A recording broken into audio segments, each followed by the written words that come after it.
جس طرح کھائے پیے بغیر سوئے بغیر آپ وقت نہیں نہ گزار سکتے، اسی طرح آپ کو سانس کی ضرورت ہے، سانس نہ چلے تو وقت نہیں گزرتا۔ کچھ چیزیں زندگی میں بڑی ضروری ہوتی ہیں، ان ضروری چیزوں میں سے ایک چیز محبت بھی ہے۔ پیسے بھی گھر میں ہیں، دولت بھی ہے، بچے بھی ہیں، گھر بھی بڑا ہے، کاروبار بھی صحیح ہے، سارا کچھ ہے، بس میاں بیوی میں محبت نہیں۔ صحیح بتاؤ، ٹائم صحیح نکلتا ہے؟ آپ کا غور کرنا بتاتا ہے کہ نہیں صحیح نکلتا۔ آپ جب کھو گئے ہیں نا، وہ کسی نے کہا تھا جانے کس عمر میں جائے گی یہ عادت میری کہ روٹھنا اس سے تو اوروں سے الجھتے پھرنا۔ یہ گھر میں اگر آپ پریشان ہیں تو باہر بھی کوئی کام نہیں ہوتا، تکلیف میں رہتا ہے بندہ۔ محبت اتنا ضروری کام ہے کہ اگر گھر میں محبت ہو نا گھر والوں کی آپس میں تو کچے مکان پہ بھی گزارا ہو جاتا ہے، تھوڑی آمدن پہ بھی گزارا ہو جاتا ہے، اتنا ضروری کام ہے۔ آپ کی بڑی اچھی جاب ہے، سیلری پیکج بڑا اچھا ہے، الاؤنسز بھی ملتے ہیں،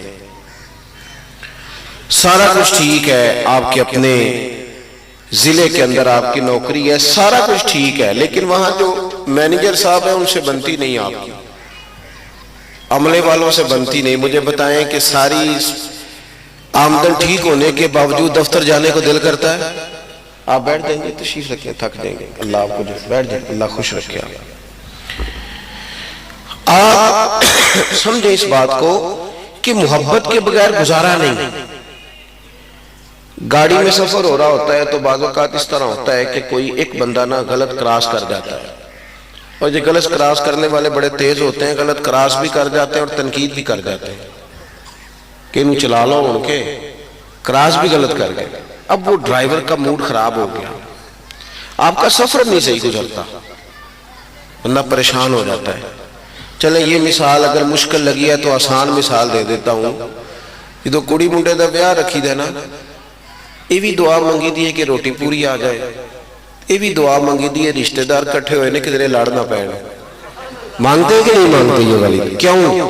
کہ کوئی تلخی نہ ہو جائے، سارا کام محبت سے ہو جائے۔ بات کی سمجھ آ رہی ہے؟ کوئی اس میں بدمزگی نہ پیدا ہو۔ محبت اتنا ضروری کام ہے۔ یہ آپ کے مذہبی سٹیجوں میں پتہ کیوں خرابی ہوتی ہے؟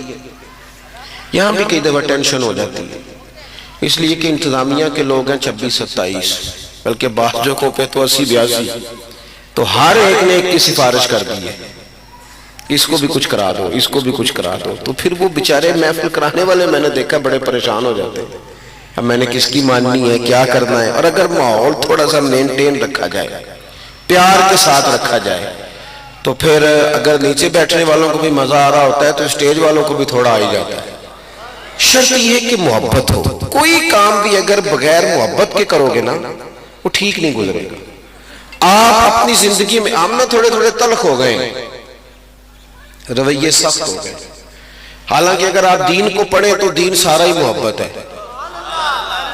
اللہ تعالیٰ نے قرآن مجید میں فرمایا وَالَّذِينَ آمَنُوا أَشَدُّ حُبًّا لِلَّهِ، فرمایا وہ لوگ جو ایمان لے آئے وہ اپنے رب سے شدید محبت کرتے ہیں، اور نری اللہ سے محبت نہیں کرتے۔ قُلْ إِن كُنْتُمْ تُحِبُّونَ اللَّهَ فَاتَّبِعُونِي يُحْبِبْكُمُ اللَّهُ، فرمایا محبوب ان سے یہ بھی فرما دیں کہ اگر یہ رب سے محبت کرنا چاہتے ہیں تو آپ کی پیروی کریں، آپ سے پیار کریں، آپ کے نقش قدم چلیں، یحببکم اللہ، اللہ خود ان سے محبت فرمائے گا۔ نبی پاک صلی اللہ تعالیٰ علیہ وآلہ وسلم نے ایک دن صحابہ کرام سے پوچھا، میں نے 2 آیتیں پڑھی، اب حدیث پاک پڑھ رہا ہوں۔ حضور نے ایک دن صحابہ سے پوچھا، حافظ منذری علیہ رحمہ نے اس حدیث کو نقل فرمایا بتاؤ بھی اسلام کی مضبوط گرہ کون سی ہے جس میں مسلمانوں کو آپس میں باندھ دیا جائے اور وہ گرہ اتنی پکی ہو کہ مسلمان آپس میں باندھ جائیں۔ ایک صحابی نے عرض کی، یا رسول اللہ صلی اللہ علیہ وسلم نماز۔ 5 وقت مسلمان ملتے ہیں، اکٹھے ہوتے ہیں، حال احوال کا پتہ چلتا ہے، ان کا خیال یہ ہوگا کہ اس سے ذرا مضبوطی ہوتی ہے آپس میں۔ محبوب فرمانے لگے تم میری مراد کو نہیں پہنچے۔ ایک صحابی نے عرض کی، یا رسول اللہ پھر زکوٰۃ۔ شارحین فرماتے ہیں وہ اس لیے انہوں نے کہا کہ امیر غریب کو دیتا ہے، آپس میں رشتہ بن جاتا ہے۔ حضور نے فرمایا تم میری مراد کو نہیں پہنچے۔ تو پھر ایک صحابی نے عرض کی یا رسول اللہ حج، جی مجھے کچھ کہا کہ حج کیوں؟ وہ اس لیے کہا، شارحین کہتے ہیں وہ اس لیے انہوں نے کہا کہ ایک میدان میں مسلمان ایک لباس پہن کے ایک دن اکٹھے ہوتے ہیں اور ایک بولی بولتے ہیں لبیک اللہم لبیک، تو یہ یکجہتی بتاتی ہے کہ حج ایک مضبوط گرہ ہے۔ نبی پاک علیہ السلام نے فرمایا تم میری مراد کو نہیں پہنچے، تو یا رسول اللہ پھر ہماری رعایت کر دیں، آپ ہی بتا دیں اسلام کی مضبوط گرہ کیا ہے۔ تو محبوب فرمانے لگے اسلام کی مضبوط گرہ ہے اللہ کی رضا کے لیے ایک دوسرے سے پیار کرنا، محبت کرنا، اور اس میں نہ لالچ نہ ہو، مادہ پرستی نہ ہو، اس میں کوئی چکر بازی دوسری نہ ہو، وہ خالص اللہ کی، اور اس عنوان پر پورا باب ہے کتب احادیث میں، اللہ کی رضا کے لیے محبت کرنی، اللہ کی رضا کے لیے عداوت رکھنی، پورا باب۔ ہم نہ بعض چھوٹی چھوٹی چیزوں کی وجہ سے تلخ ہو جاتے ہیں ہمارے رویے۔ کچھ لوگوں کا تو خیر یہ کہنا ہے کہ جی میں چونکہ بندہ سچا ہوں لہذا میں تلخ ہوں، کھرا ہوں نا تو اس لیے میں کوڑا ہوں۔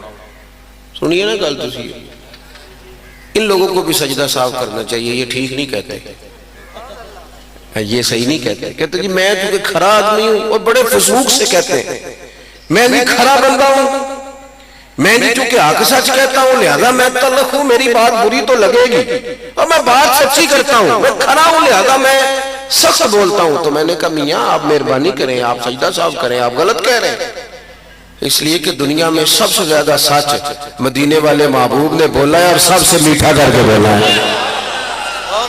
آپ کا لہجہ صحیح نہیں ہے اور آپ کہہ رہے ہیں کہ سچ صحیح نہیں ہوتا، سچ تو سیدھا دل میں اترتا ہے، وہ تو سیدھا روح قبول کرتی ہے سچ کو، آپ کا لہجہ ٹھیک نہیں اور آپ کہہ رہے ہیں کہ جناب، اور میں چلے یہ بات آگئی تو عرض کروں، لفظ بھی ٹھیک ہونے چاہیے، پیار والے ہونے چاہیے، اور لہجہ بھی پیار والا ہونا چاہیے،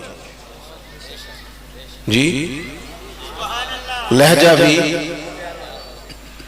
یعنی کتھوں آئے ہو جی، یہ بھی لفظ ہے تو کتھوں آیا بھائی، سب لفظ ایک ہی ہے نا، لیکن ان میں پہلے لہجے میں پیار ہے، دوسرے میں تلخی ہے۔